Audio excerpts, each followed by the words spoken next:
Thank you, Andy, for introducing us. So I'll start the presentation and then share with Lara a bit later on. So what we would like to do this afternoon is really talk a little bit about what virtual exchange is. And we'll actually do that first by asking you what you think virtual exchange is. And then we will share with you two case studies of two very different projects that we have run at the University of Portsmouth. One within the Science and Health faculty and one within the Cultural and Creative Industry faculty. I will try then to come to a conclusion to really share with you what we think could be different topics that can be covered as part of virtual exchange. Who are the people within the universities who can get involved with the development of virtual exchange programs and how to go about these new programs. So we will just introduce ourselves to start with. So Marta, this is me. I'm not going to introduce myself in a typical way in which you would do in a presentation like this, talking about my academic background and so on. What I would like to do is to introduce myself in the same way in which I asked the participants in virtual exchange to introduce themselves. And this wasn't through words, but it was through images. So we asked our students when they started the program to share with us a picture collage where they show to us different aspects of their life so that they could start sharing, finding commonalities with students from the different countries, finding differences, and start a conversation. What was very interesting for me was a bit later on when I prepared this presentation. My daughter was around, she's 9 now, and she saw this presentation. And, I said, well, this is, a way to present myself. And she said, and where am I? And then she said, and then where is Daddy? And this was a very good point that she made, that I think is interesting to discuss with students when they approach virtual exchange programs. Is how are you going to portray yourself? What part of your life are you going to share with people? Which part of your life you should be sharing, and how to do it. So I think it was a good lecture also for me to learn these, that I had chosen to show some aspects, and I was leaving out others that, for example, for my daughter were the most important ones. Um, and the other thing that we would like to do just before we get into talking about virtual exchange is to share with you what other exchanges are currently occurring in our departments. So I work in the School of Pharmacy and Biomedical Sciences for more than 10 years now. We've been running summer Erasmus Plus traineeship placements. And these have been increasing in popularity. We had a group of 26 students who are there in the image on the screen who spent the summer away in 2019. Unfortunately, an equivalent number of students who are not able to go on placements this summer. But because we know that not all students are able to commit 2 months of their summer for an exchange, but they are still willing to take the opportunity, we also developed shorter placements or exchange opportunities rather. One was with the University of Cannes in France, and one with the University of Nihon in Japan. These were both pharmacy based. So the students were going to France, to Japan to find out what a pharmacy, what is the role of pharmacists in those countries, what the education is like, and so on, and share between them. So I'm just going to pass on to Lara to introduce herself.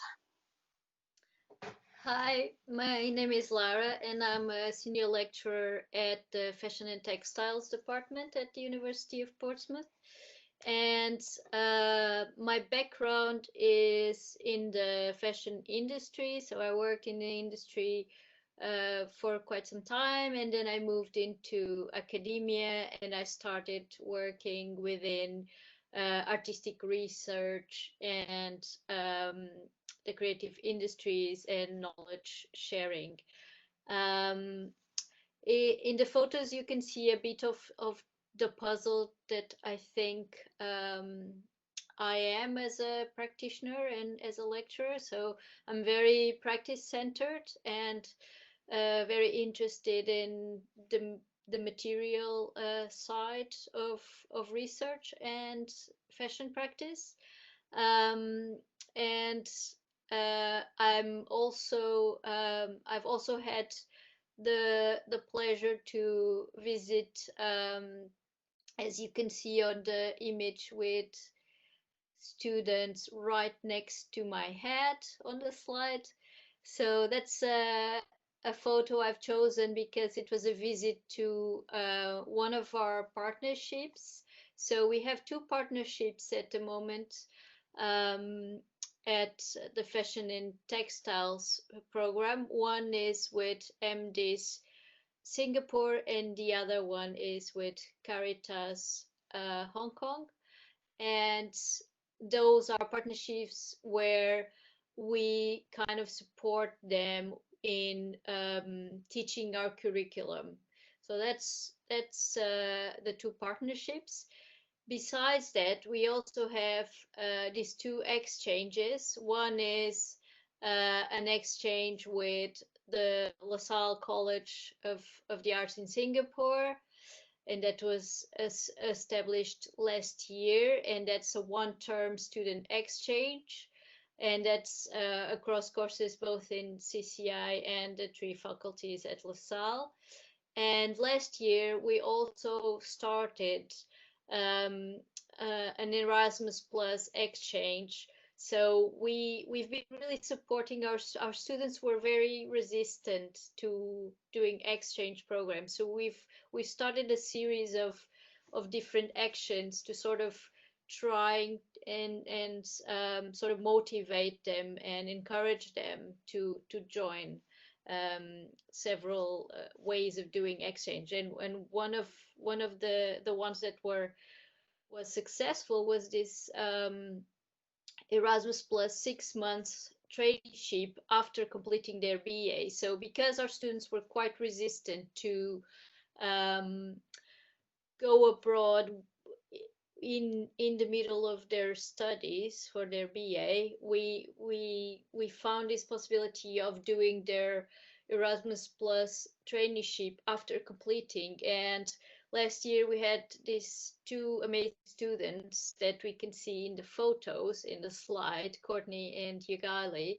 that went on this Erasmus Plus program, and we have a bit of feedback from them. So we have from Yogaili that was doing an internship in Brussels at a small sustainable fashion workshop. She says, during my internship, I rediscovered myself as a person and as a designer. I became more confident, more organized, and independent. I've learned a lot about sustainable zero waste fashion, found out more about art and its forms, met very talented artists, eco-activists, and musicians. This opportunity allowed me to travel around Belgium and discover new beautiful places, food, and people. And then we have the bit of feedback from Courtney from her experience in Ghent, working at a small sustainable brand that works only with hemp materials. And she says, my time living in Ghent has not only taught me to be independent whilst living in another country alone, but I've also gained so much perspective from experiencing all the culture of another country. To top it all off, the job has allowed me to develop and use the skills my degree taught me, showing me how much I'm capable of accomplishing. If you ever have the opportunity to study or work abroad, grasp that with both hands and capitalize on everything you can.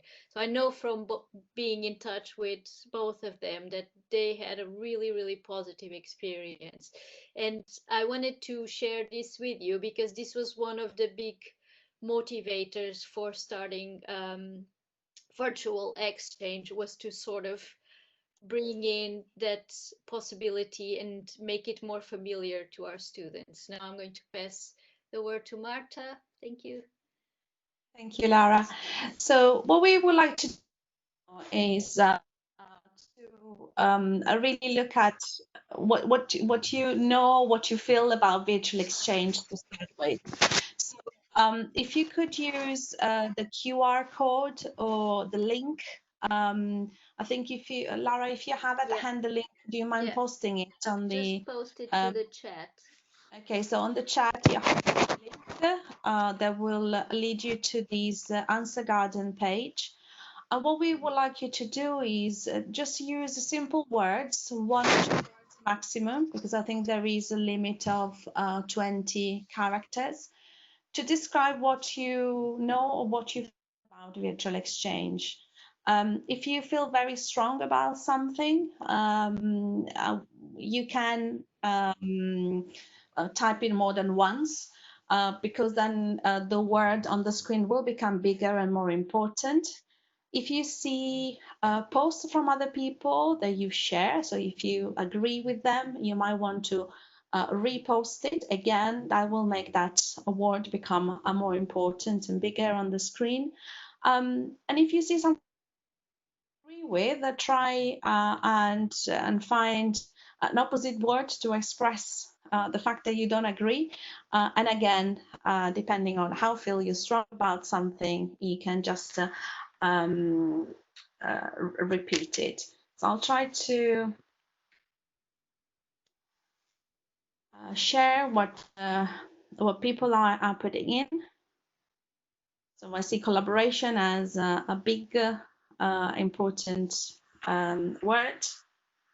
All the others, so have a look and see whether you share any of the other ideas, and you can add them to just refresh, see. Okay, so we have already some clear ideas. So collaboration, I think, is kind of what is coming up, more innovative, global to home, intercultural, online collaboration. So collaboration is kind of the big thing. I'll leave that there. I'll continue with the presentation. And what we will try to do also is kind of come back to it at the end and see if the ideas have been changing during the presentation. So I'll give you a brief introduction about what virtual exchange is. I'm going to give you this introduction from the point of view of the Erasmus Plus virtual exchange framework. So Erasmus Plus defines virtual exchange as a learning space where young people are encouraged to share experiences, build relationships, and collaborate.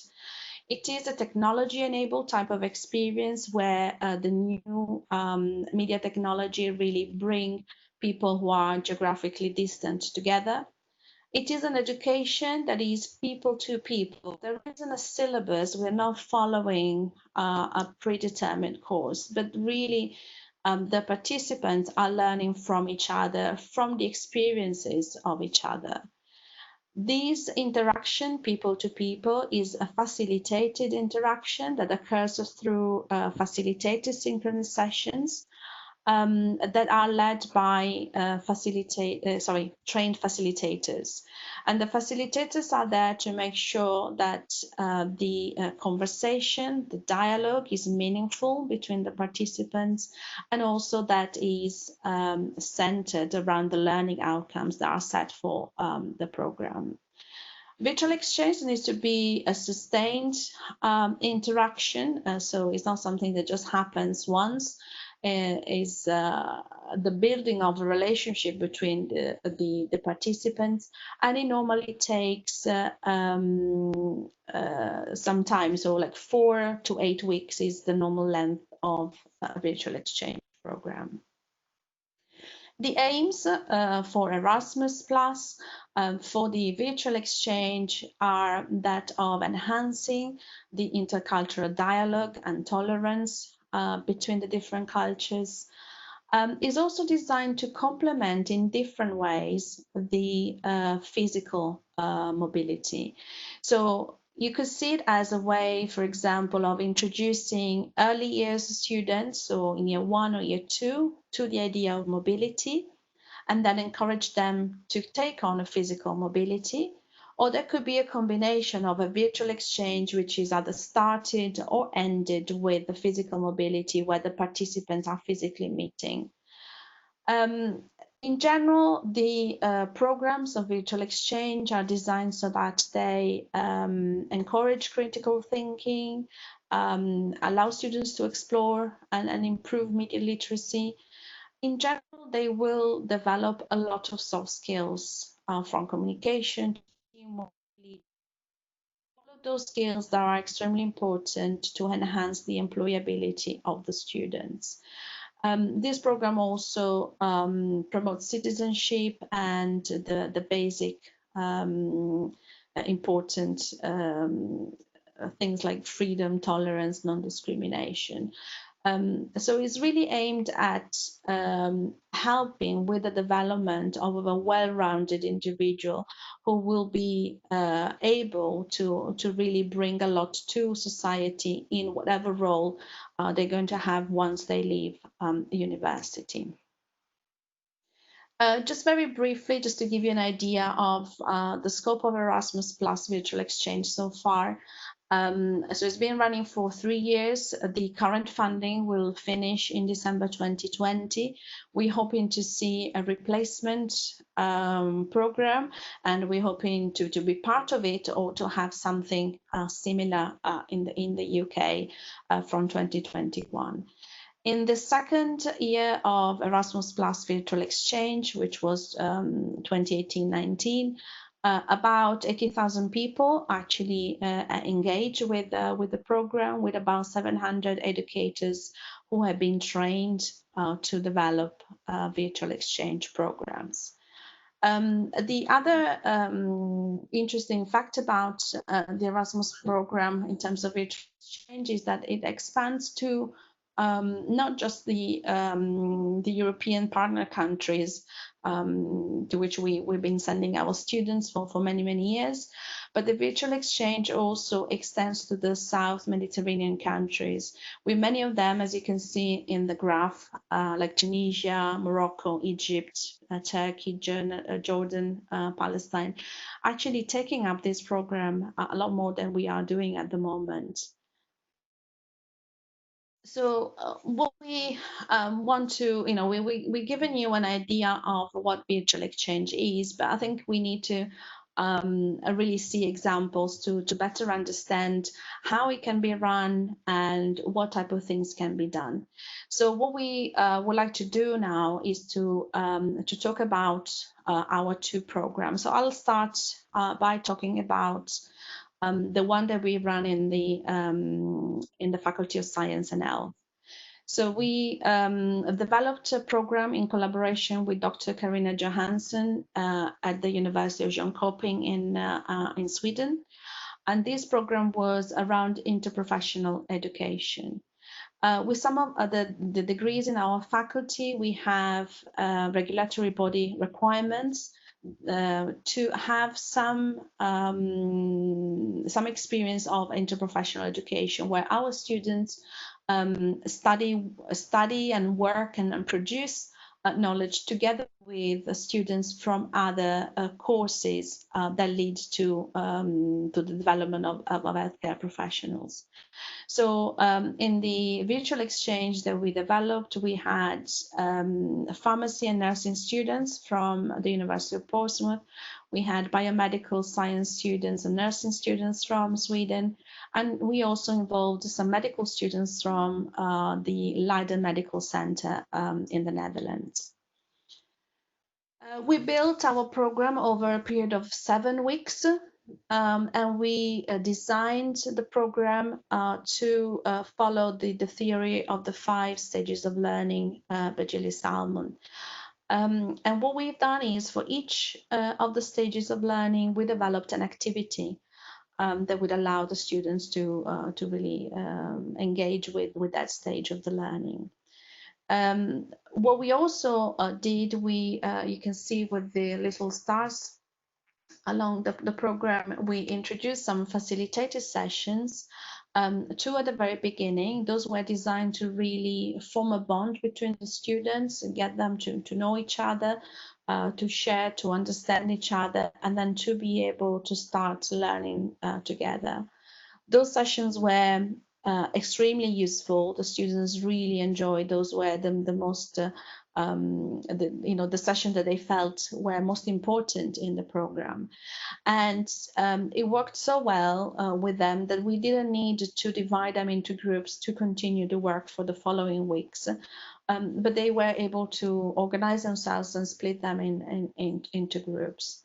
We also had a final facilitated session at the end of the program that was about reflecting on their learning and kind of wrap up everything that they've learned. So what I would like to do now is to just give you some examples of these type of activities that the students have done within the program. The activities were also, of course, designed to making sure students could achieve the learning outcomes that we set at the beginning before developing the program. And the majority of the learning outcomes were linked to those soft skills that we described earlier. It was around communication skills, around gaining a confidence in using English in their communication, or speaking with a non-English speaker and be clear in their communication.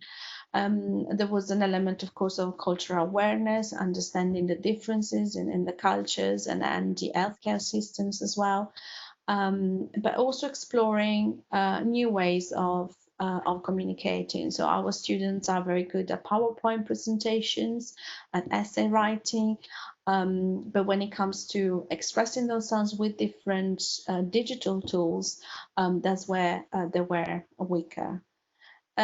So we and of course, then there was a learning outcome around the interprofessional collaboration, being able to identify barriers that might hinder it and to come up with ways in which they can overcome these barriers.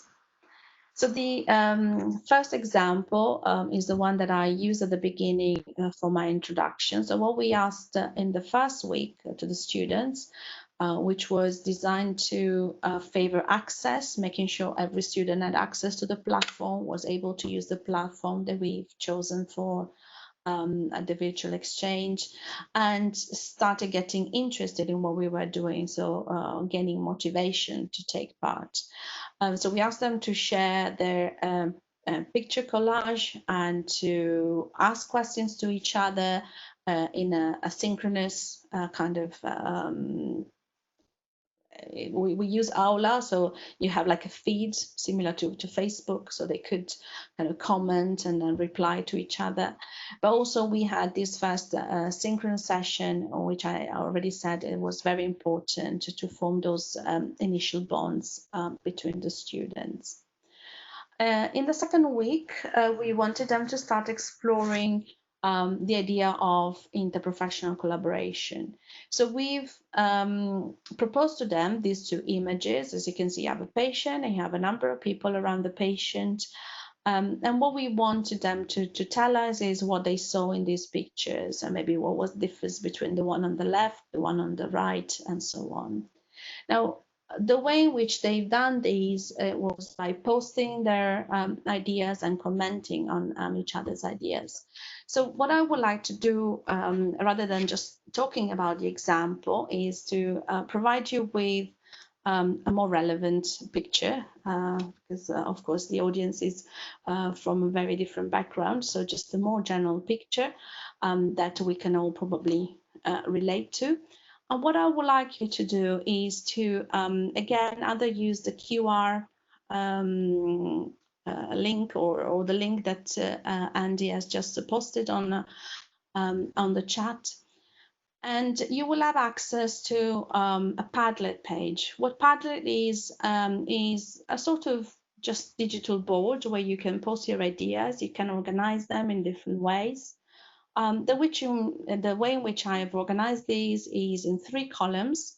And I would ask you very briefly, really simple sentences to, in the first column, describe what you see very objectively.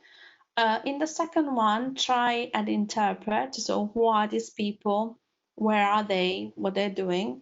And in the third one, to try and evaluate the situation. So what is happening? How are people relating to each other? What is happening around them? Maybe what we are not seeing in the picture. So I'll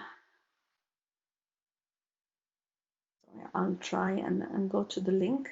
It's giving me problems. So as you actually, I leave these because otherwise you don't see the picture. While you have a try, just really what I want you to see is how Padlet works. So the fact that you can post your information, people can reply to you, you can comment on someone else's posting. And it's just really to give you an idea of another tool that can be used to favor interaction between the participants, discussion and a dialogue between them.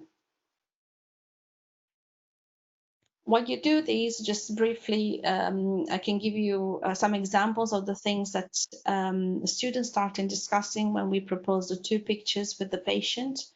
For them, for example, recognizing who everyone was extremely different.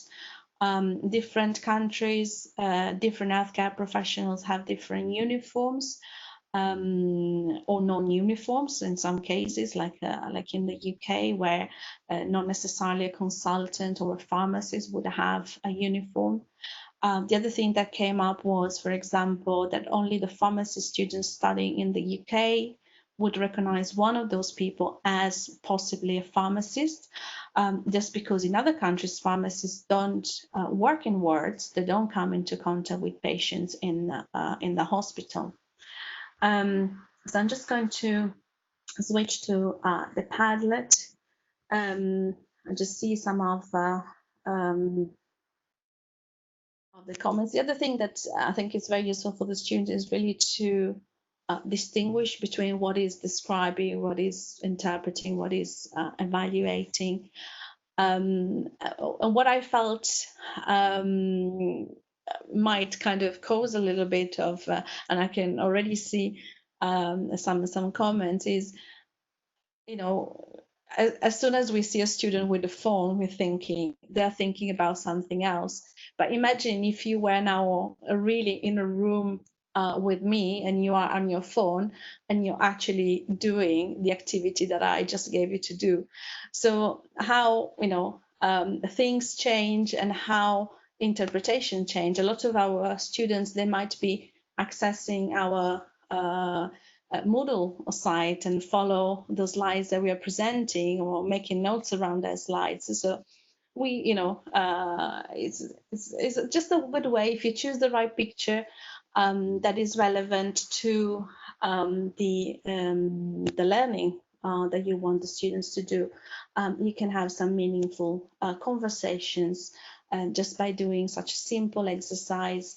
And this could be done both asynchronously, so you can post it and get the students to do it in their own time, or you can do it live as we are doing now. And this is not necessarily about virtual exchange, but it's just a way in which you can get your group of students to interact with each other.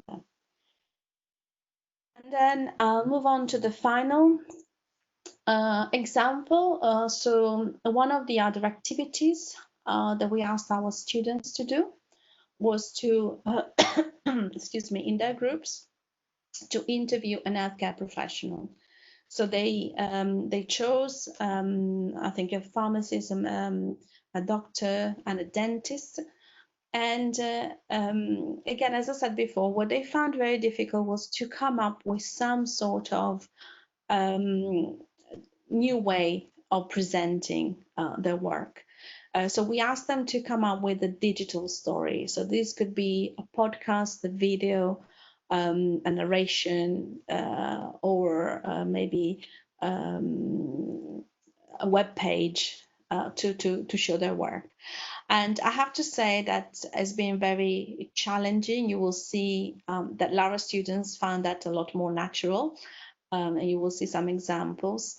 I had a couple of examples of audio, but I know we having some problems with the audio that is linked to the presentation. I prefer to leave these and then to spend some time making sure that we can see the videos that Lara has. But these were two examples of two groups of students who produced like a radio interview, and that was very professionally done, I have to say, and was really good to see that we didn't have the usual PowerPoint presentations. Just to summarize about my experience in virtual exchange, a few of the challenges that we found. One was student recruitment, because this program wasn't designed to be embedded in the curriculum. So it is required the students to put their own time, and for some of them, above all, if you think about it, a lot of these students have clinical placements. To them, it felt a bit too much, which I think will be different when we have testimonials from the students who took part, and you know, they were very positive to say that, you know, they really enjoyed it and it wasn't too much work in extra to their studies. One other thing that I personally found a bit difficult was tracking their engagement. They had some activities, group activities, that took place over 2 weeks. During those 2 weeks, they were working very hard, but I couldn't see it. They were communicating on their own, and so it felt like nothing was happening, and it felt like I wasn't able to control what was happening. Luckily, they were working fine, and they produced their the 2 weeks, but that's something that maybe needs to be kept in mind. There might be some kind of checkpoints during these longer programs. The engagement with the digital tools I've already mentioned, so maybe supporting. So if we're talking about students who have, you know, in the creative industries, they'll be more familiar with digital tools like videos and so on. Science students and healthcare students might need more support in that area. And then finally, the other thing that we found is, because we had such a variety of students, which was the aim of our project anyway, we had a lot of different expectations.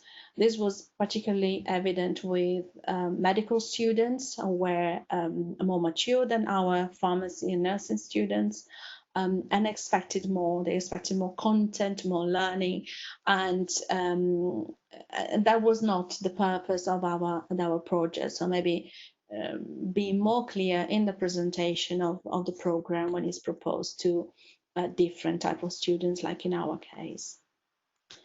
The student feedback we received was extremely positive. And you know, they really enjoyed, which is really important. But they grew also in confidence. A lot of them said that, you know, it was a big jump for them to work with others completely unknown, and they really enjoyed engaging with these activities and meeting other people. So we're really happy about the feedback that we have received. I'm going to pass now to Lara to talk about her very different virtual exchange. and then we'll come back a bit later for the conclusion. Thank you, Marta. Yes, so maybe I'll start with that idea of very different. So I decided to call it this presentation a case study of an unplanned virtual collaboration because well, this is not entirely true. It was not unplanned, but it was a very spontaneous project. So it came from a casual encounter. So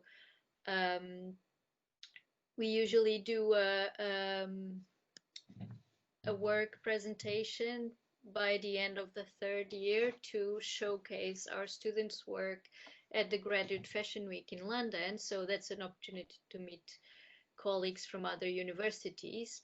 And I had a conversation with a colleague that I knew back from when I was studying at the University of Arts in London. And we started discussing very casually over lunch what were the commonalities and differences between both our courses, which were both courses in fashion and textiles. So the BA in fashion design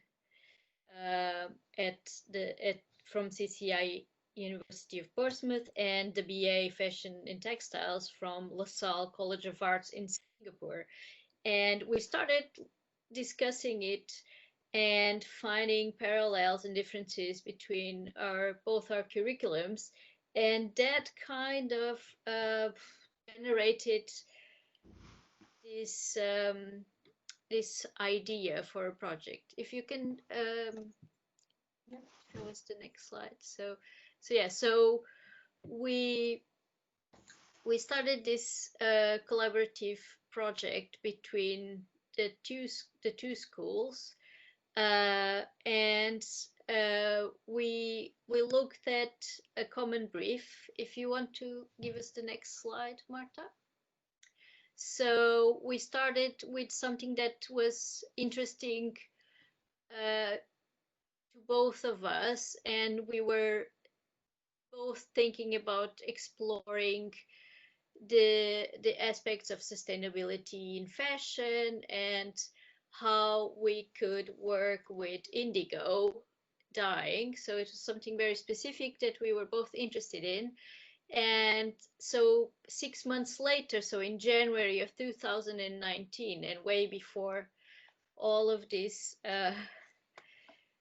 crazy things started to happen with COVID-19, we were just considering how could we share these differences and commonalities between studying in Portsmouth and studying in Singapore, and how could our students benefit from this, and how could we create a relation. So it was all very intuitive and very sort of experiment based. So that's why I say unplanned. So of course we had to plan quite a bit, but we moved very quickly. So we had 6 months to prepare. We found moments within. We first found the specific modules where we could work from both courses. So there was sort of a sharing of what we were doing in each module. So we ended up with 2 models each that would fit into one another. And we also found moments in time, so moments in our calendar where we could meet and the students could meet each other and have moments of critique, which for everyone in the creative industries, this is very important. It's usually how you discuss your work is through critiques and through feedback from others. So basically what we did is that students from both universities were given a similar briefing to create a small capsule collection, fashion collection, which is how they usually develop their work. And they would look at the same issues. So they would look at environmental concerns, and they would look at dyeing with indigo, so natural dyes, and that would be the common ground between the two, and the dialogue would be established um, by these encounters. So they would introduce themselves to one another, they would have video conference discussions, and sort of the goal of this was to have a more inclusive and broader take on sustainable fashion and have student-led critiques. So that was something really important. So we had both diagnosed, both me and Dino, that our students were not very comfortable in presenting their work, and that was really important for students when moving on to their careers, their professional careers. So that was something we were really interested in focusing our attention in, is having the students communicating to one another without ever meeting each other in person. So that was one thing. And also having the students, addressing this concern with sustainability. So we in Portsmouth, we focused a lot on the denim industry and the impact of the denim industry. And the students in LaSalle would focus a lot more on the natural indigo side. And I will show you in a moment what I mean by this. So we both had challenges and opportunities to take into account. So we first had to worry about the equal access to technology, which is something that now probably makes a lot of sense for everyone in this meeting, because we've been teaching online and now we know that's a big problem. So we were concerned at the time that all our students would have access to the same type of technology, so that it was equal, which was of course much easier to do in those circumstances where they were at university. Now we are all working from home. It gets even a level higher of complicated. Uh, the definition of learning outcomes. So we didn't change our learning outcomes because we couldn't do it in that frame of time, of course. So what we did was to look at each other's outcomes and see how we could address it with this briefing. The integration into the curriculum. So to me and Dino, it was essential that this was integrated in the curriculum. So we wanted full participation of our students. So this was actually part of two modules. So what we did was to find these moments in the calendar where we could meet that would make sense for both our timetables and also for our curriculum. So that was really important, and that's probably where we did the most planning. And then, of course, the incentive to the students to participate, because you might think that that ends in the integration into the curriculum, but of course not, because the fact that it's part of the curriculum doesn't mean that the students will be there when you have your video call or when you have to a deadline to complete a video to communicate with partners. So it's quite tricky. The opportunities are, of course, I think they're very self-evident. So taking part in a collaborative project, so it was a unique opportunity for our students to take part in a project that would work together with another university that was across the world.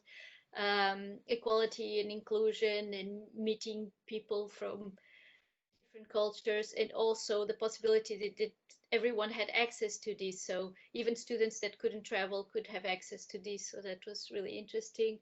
The aspect of sustainability also. So they could discuss sustainability and share different perspectives from different parts of the world around the same issue. So discuss the same problem simultaneously and with different backgrounds, which was really fruitful, I think. And I think the students agreed to it. And helping students to gain flexibility and resilience by going through this process, which has challenges, and they were doing things that they've never done before. Okay. So we started by much like Marta, so we have a lot of common points, although it's very different disciplines and approaches. With our students, we started by introduction. So the way we did it was to to save time, we made this sort of introduction already with the start of the project attached to it. So introducing the students' work and themselves through a non-synchronous session. So a set of questions that we created together. So I was working with the lecturers from LaSalle, Singapore, and we defined this list of questions that the students would have to answer through a video presentation. So they would record themselves replying to these questions. So we gave them this set of questions. Who are you? What is your project about? What have you done so far in the project? What do you aim to do moving forward in the project? And then the video should answer these questions by using words, images, filming your sketchbooks, because that's the way they record their process, through animations, PowerPoint, voiceover, music, etc. So it was quite open, and it let them explore how they wanted to do it. But it was a non-synchronous one, so they would start by doing this. So moving to the next slide.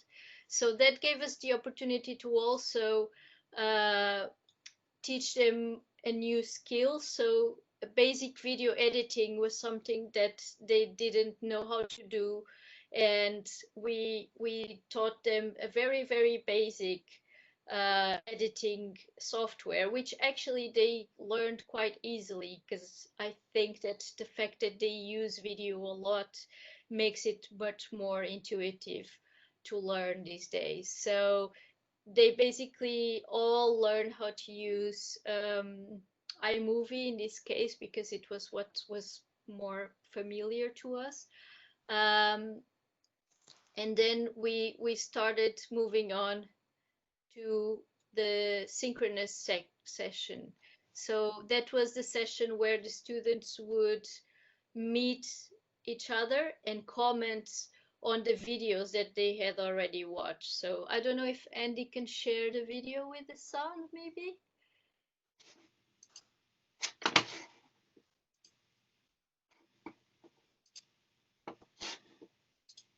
How are you?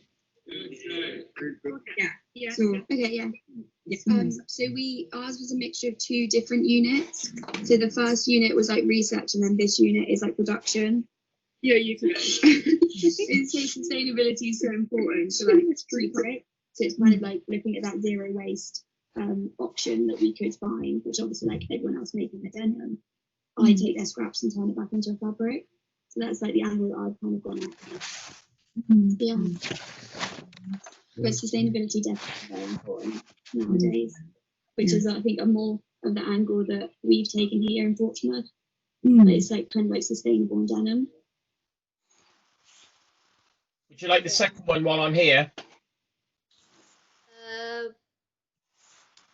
Yeah, I guess we could watch them in the row, and then I'll explain. Yeah, thank you.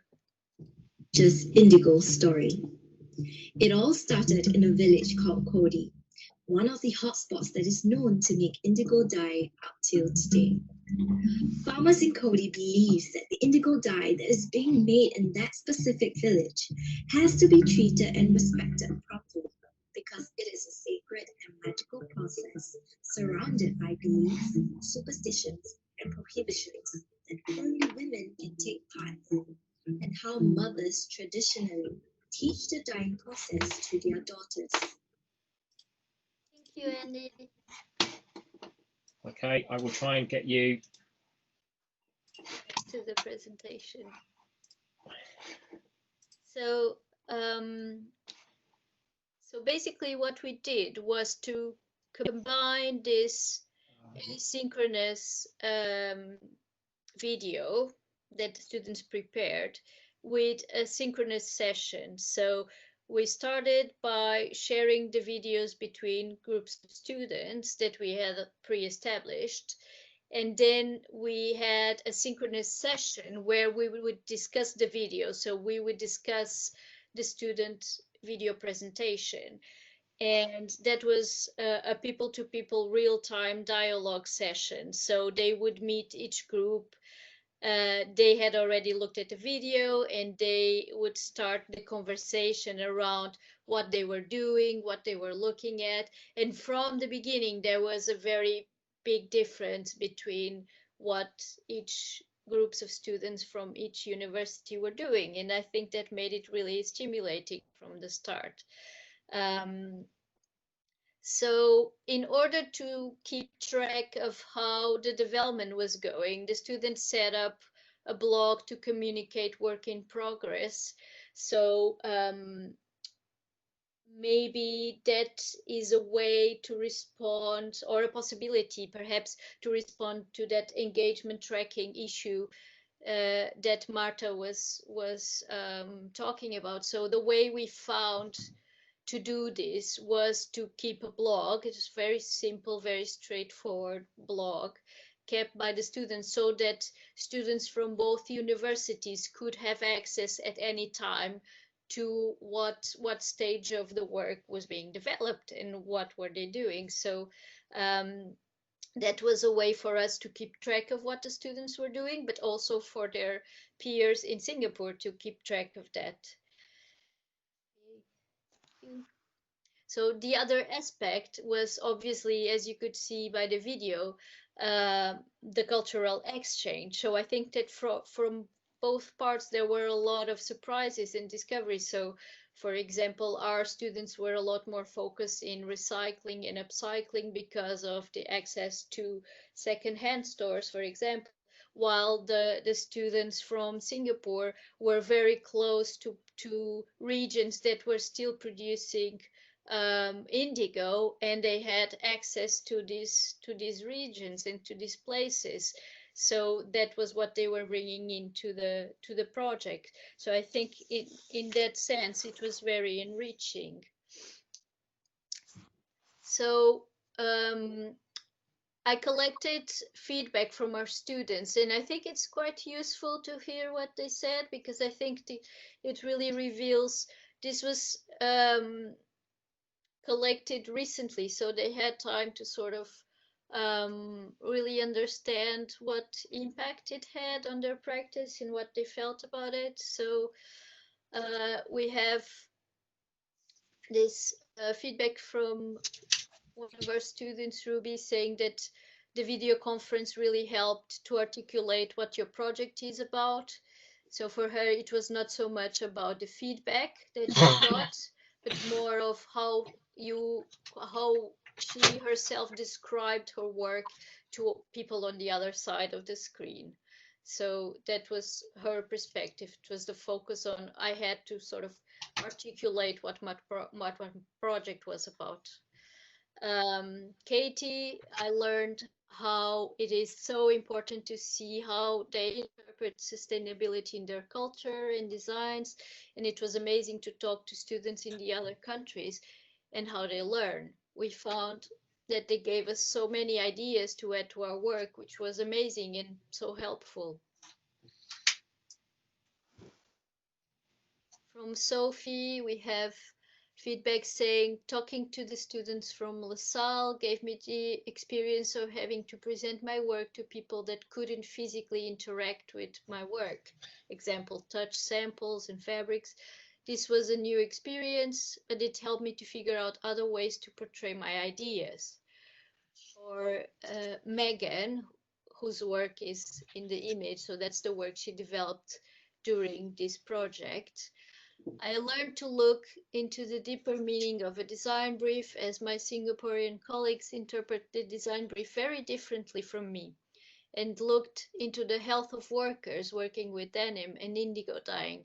They also looked how indigo vats, which is how you work with indigo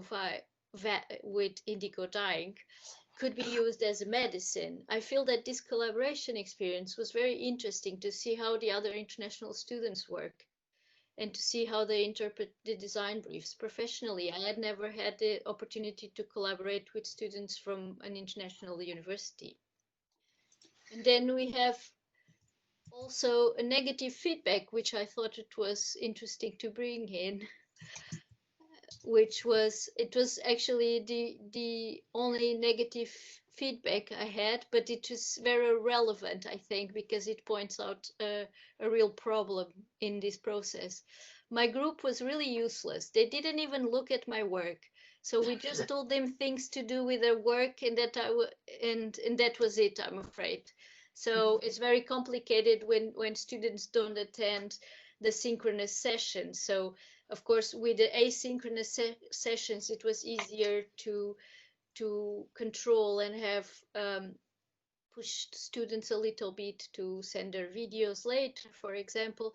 But with the synchronous, if they are not there, they are not there, and then they cannot have feedback, for example. So that's complicated.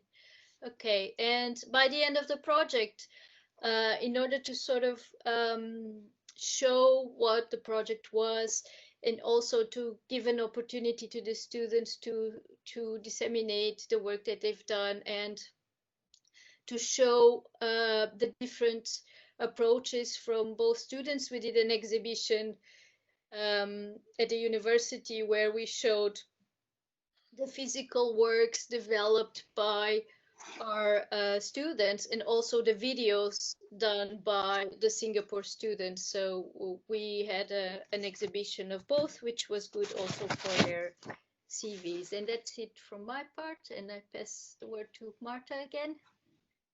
Okay, thank you, Lara. So I just want to briefly conclude and just see, what are the things that might be I might be answering some of the questions that I've seen people are already posting.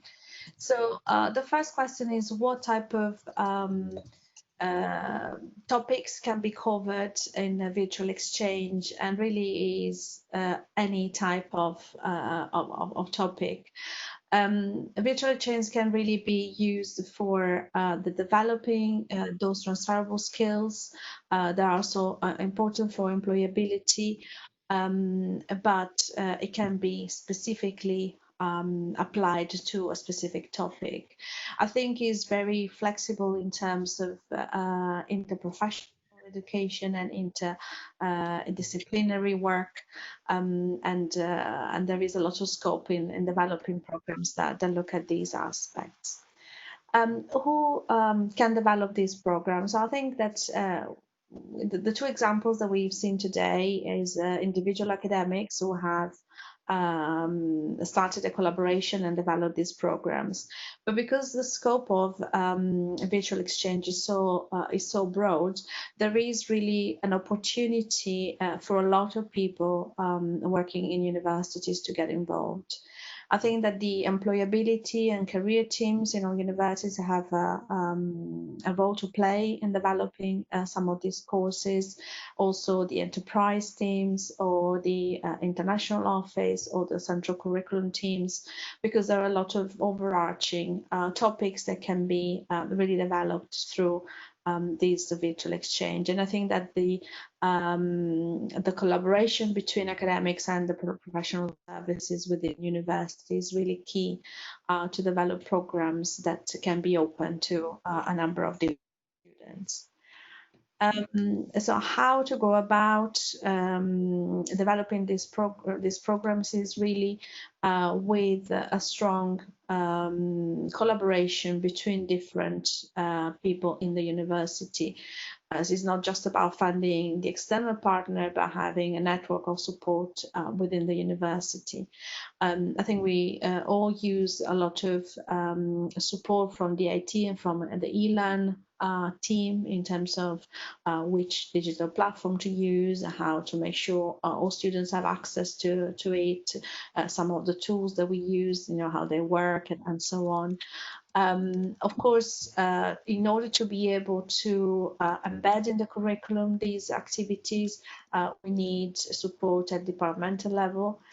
We need support also from registry, because, for example, in my case, the students needed access to the Aula platform. They need to be registered as visiting students, and we needed to work out a process to do that. And also we need to find ways of fostering students' interest and commitment. You know, one of the suggestions is embedding the curriculum, but as Lara said, that is not enough. So there are different people that come to play, and making sure that really the students recognize the value and commit to the work that is involved. So just as a final thing, I would like to invite you to open a new answer garden. We can just leave it running in the background to see if your ideas around virtual exchange have changed. And also when we'll share the slides, you'll be able to see again the before and after thoughts around virtual exchange. I think now we'll probably just leave space for questions. And a last thing is just a link. Lara has run her virtual exchange independently. You can run it within the Erasmus Plus framework, and the advantage of that is that you get the training, basic and advanced training, and all is on the Erasmus page that you have in this link. So thank you for your attention, and we welcome questions. Thank you very much. Can everybody hear me all right? Yeah. Excellent. Marta, Lara, thank you ever so much. I don't know about everybody else, but I have been at quite a few webinars over the last couple of weeks. I was at one this morning, and I'm sorry, it was not good. And I'm delighted to say I think that's probably one of the best webinars I've seen over the last couple of weeks. Hugely informative, but the scale of the transferability of practice was excellent. So thank you ever so much. Some fantastic feedback. Also some questions, I think, if I may, before people disappear. Katrina's got one. The benefits and challenges of working with Erasmus Plus Virtual Exchange Program, your overall, just in the comment section there. Sorry, say it again. The main benefits and challenges, I think, if you were just quickly reflecting. Yeah, so the benefit is the support. So if you decide to do it within the Erasmus Plus framework, I attended 2 different levels of training: a basic training and an advanced training. Within the advanced training, you work with your partner, and basically what you're doing is you're attending a virtual exchange program, and within that program you work with your partner to build your own virtual exchange. So there is support from the very beginning to the final product. And then also during the program, you get the free facilitated sessions. So the facilitated sessions are run by the Erasmus people. They are fully trained. And they basically just run it within your program. So there's all of these support. Challenges that I found that all was very positive. The challenges are linked to the virtual exchange per se, not for within the Erasmus Plus framework. That's very good. Which digital tools have the students used? Lara, do you want to, maybe yours has used a bit more? Well, I don't know if I used more. It was quite straightforward actually. So we used Zoom to do the synchronous session, so that we could record the sessions and the students could go back to their critiques if they had to. So now everyone is quite familiar with Zoom. At the time, it was something that we had to learn how to use. We used video editing softwares. In our case, we used iMovie because it's quite intuitive and simple to use. And we used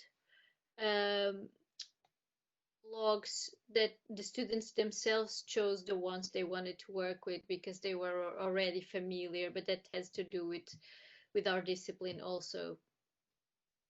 Could I be very selfish and ask her, perhaps just to wrap things up a little bit?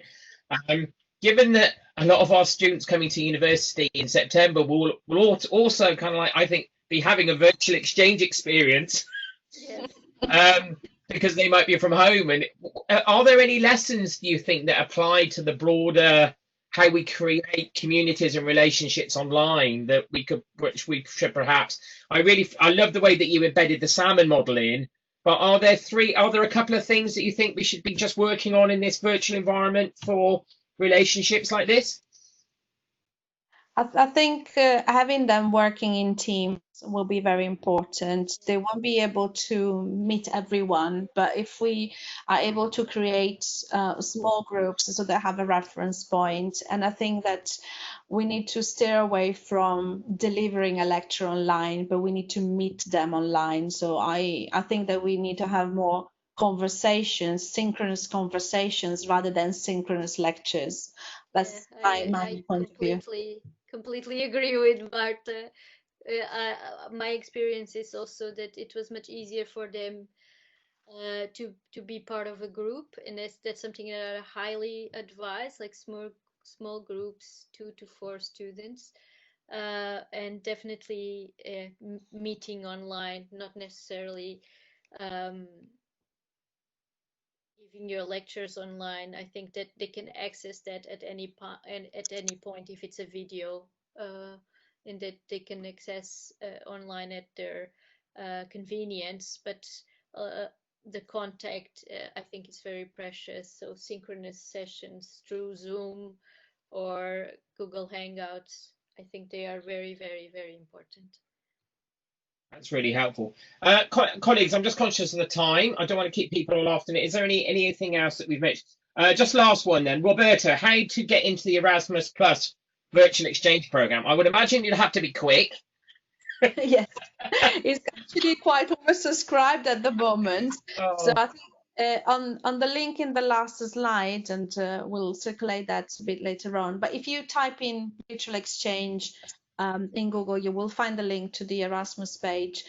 They provide the training. So if you do the training, then basically that's how you get into it. Because the training is finishing, if anyone within the university wants to develop a virtual exchange and still do it with Erasmus Plus, I'm happy to help. Because they're happy to, if there is someone who has received the training, they're happy for then the program to be developed under the Erasmus umbrella. So just contact me and we can discuss how to go about it.